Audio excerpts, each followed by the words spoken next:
Cycle pure agarbatti. Agarbatti என்றால் cycle, cycle என்றால் quality. அரை நூற்றாண்டுகளுக்கு பிறகு தமிழக அமைச்சரவையில் பங்கெடுக்கும் வாய்ப்பு கிடைத்ததை எண்ணி பெருமிதம் கொள்ளாமல் மாணிக்கம் தாகூர் திமிராக பேசிக் கொண்டிருப்பதாக பாஜக மாநில செயலாளர் வினோத் பி செல்வம் கூறியுள்ளார். தாவேகாவிற்கு காங்கிரஸ் ஆதரவு தராமல் இருந்திருந்தால் அனைவரின் அரசியல் கதையையும் அமித்ஷா முடித்திருப்பார் என தமிழ்நாடு காங்கிரஸ் கமிட்டியின் தலைவர் மாணிக்கம் தாகூர் கூறியிருந்தார்.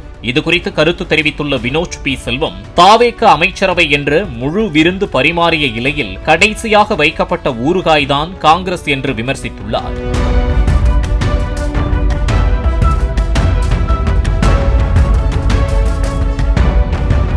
Cycle pure agarbatti. அகர்பத்தி என்றால் சைக்கிள், சைக்கிள் என்றால் குவாலிட்டி.